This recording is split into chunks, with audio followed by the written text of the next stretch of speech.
ഇത് നമ്മുടെ നാട്ടിലെ ഒരു രീതിയാണ്. ദിസ് ഇസ് അഗൈൻ ഈസി മണി. അപ്പൊ ഞാൻ നിങ്ങളോട് പറയുന്നത് ഇതെല്ലാം നിർത്തണോ വേണ്ടോ എന്നൊക്കെ ചോദിച്ചു കഴിഞ്ഞാൽ അതൊക്കെ നിങ്ങൾ ആലോചിച്ച് തീരുമാനിക്കും. പക്ഷെ ഞാൻ നിങ്ങളോട് പറയും, ഈസി മണി ഒന്നും വേണ്ട എന്ന് വെക്കാനുള്ള ആർജവം നമുക്ക് ഓരോരുത്തർക്കും ഉണ്ടാവണം. നമ്മുടെ സർക്കാർ പ്രിസ്ക്രൈബ് ചെയ്ത ചാനൽസിലൂടെയുള്ള അല്ലാത്ത സർക്കാർ പ്രിസ്ക്രൈബ് ചെയ്ത ചാനൽസ് എന്ന് പറയുമ്പോൾ സർക്കാർ സൈലന്റ് ആയിട്ടുള്ള ചില ചാനൽസ് ഉണ്ട്, സർക്കാർ മിണ്ടാത്ത ചില ചാനൽസ് ഉണ്ട്. അതാണ് ഞാൻ നേരത്തെ പറഞ്ഞ ക്രിപ്റ്റോ കറൻസിയുടെ വിനിമയം എന്ന് പറയുന്നത്. ലീഗലാണോ ഇല്ലീഗലാണോ എന്ന് ഇതുവരെ ആരും വേണ്ടിയിട്ടില്ല. അതിനൊട്ടും പോണ്ടെന്നേ. നമുക്ക് നമ്മുടെ പെൻഷനും ഉണ്ടല്ലോ, അത് വെച്ച് അത് അപരിഗ്രഹം എന്ന് പറഞ്ഞ വാക്കിന്റെ അർത്ഥമാണ്. നമ്മളുടേതല്ലാതെ അപ്പൊ ഈസി മണി എന്ന് പറയുന്നത് നമ്മളുടേതല്ലാതെ നിങ്ങൾ തീരുമാനിക്കുക. അതിനുവേണ്ടി എന്ത് പ്രലോഭനം വന്നാലും, എത്ര ലക്ഷം രൂപ കിട്ടുന്ന പറഞ്ഞാലും, ഉറപ്പായിട്ട് കിട്ടിയ 100 പേരെ നമ്മുടെ മുമ്പിൽ കൊണ്ട് നിർത്തിയാലും നമുക്ക് വേണ്ട. ഈ തീരുമാനം സധൈര്യം എടുക്കാനായിട്ടുള്ള ചങ്കൂറ്റം നിങ്ങൾക്ക് ഓരോരുത്തർക്കും ഉണ്ടാവും. ഒന്നാമത്തെ കാര്യം. രണ്ടാമത്തെ കാര്യം, നിങ്ങൾ ഇന്റർനെറ്റിൽ വെറുതെ കയറരുത്.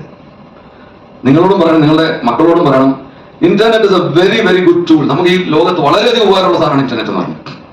പക്ഷെ ഇന്റർനെറ്റ് ഞാൻ ഈ കോളേജ് കുട്ടികളോടൊക്കെ പറയാം, നിങ്ങളോട് പറഞ്ഞ് അങ്ങനെ പറഞ്ഞ് പഠിപ്പിക്കുന്നത് ശരിയാണെന്ന് എനിക്കറിയാം. മോസ്റ്റ് ഓഫ് യുവർ അല്ല തന്നെ. സ്കൂളിലും കോളേജിലുള്ള കുട്ടികളോട് നമ്മൾ പറയുന്നത് maintain a register. You want to browse the net. വെറുതെ ബ്രൗസ് ചെയ്യരുത്. ഏത് വെറുതെ ഇങ്ങനെ കിടന്ന് അത് നോക്കി ഒരു കുക്കി കണ്ടു അതിന് ഞെക്കി പിന്നെ ഒരു വെബ്സൈറ്റിലോട്ട് അങ്ങോട്ട് പോയി ചെയ്യരുത്. Be very purposeful.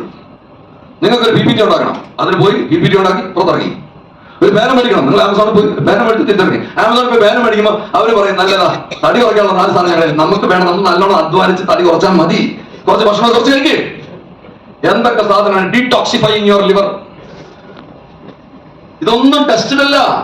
നമ്മുടെ നാട്ടിൽ അതിന് ബ്യൂറോ ഓഫ് ഇന്ത്യൻ സ്റ്റാൻഡേർഡ്സ് ഒരു സ്ഥാപനമുണ്ട്. ആ സ്ഥാപനം സർട്ടിഫൈ ചെയ്യുന്ന കുറെ സാധനങ്ങളുണ്ട്. ആ സർട്ടിഫിക്കേഷൻ ഉണ്ടോ നോക്കുക? ഇല്ല. ഉണ്ടോ ഇല്ലെന്ന് അന്വേഷിക്കുന്നില്ല. നമുക്ക് പണ്ടേ ഈ സായിപ്പന്മാരോടും മഹാന്മാരോടും നമുക്ക് ഈ ബ്രിട്ടീഷുകാരുടെ കാലം തൊട്ട് സായിപ്പ് അവതരിപ്പിക്കുന്ന എല്ലാം നല്ലതെന്ന് നമ്മൾ വിചാരം. അതിന് നമ്മുടെ കൂട്ടത്തിൽ നിന്ന് നല്ല വെളുത്ത തൊലിയുള്ള ആൾക്കാരെ പകരം വെച്ചിട്ട് അവരെ കൊണ്ട് നല്ലത് പറയിപ്പിക്കാൻ നമുക്ക് തിരിച്ച് എന്നാ നിങ്ങൾ കേൾക്കുമോ? ഇല്ല. അപ്പൊ സായിപ്പിനെ കാണുമ്പോൾ കവാത്ത് പറക്കുന്ന ഏർപ്പാട് ഇപ്പോഴും നമ്മുടെ ആൾക്കാരുടെ കൂട്ടത്തിലുണ്ട്.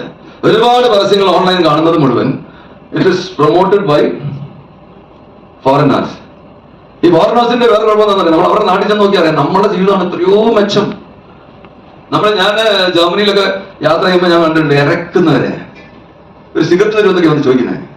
അതിന് കള്ളുപിടിക്കുകയും ഭക്ഷണം കഴിക്കൊന്നും വേണ്ട, സിഗരറ്റ് കിട്ടിയാൽ മതി. അങ്ങനെ ഇറക്കുന്നവര്. അപ്പൊ നമ്മുടെ ഒരു സിനിമ പറഞ്ഞ എച്ച് സാഹിബ് എന്ന് പറയുന്ന സിനിമയുണ്ട്. അപ്പൊ നമ്മൾ മനസ്സിലാക്കേണ്ടത് ഒരു കാര്യം, നമ്മൾ പ്രത്യേകിച്ച് കേരളത്തിലുള്ളവർ മനസ്സിലാക്കേണ്ടത്, നമ്മുടെ ഹ്യൂമൻ ഡെവലപ്മെന്റ് ഇൻഡെക്സ് 0.78. അതിന് കമ്പാരബിൾ ആയിട്ട് വേറൊരു സംസ്ഥാനം ഇന്ത്യയിൽ ഇല്ല.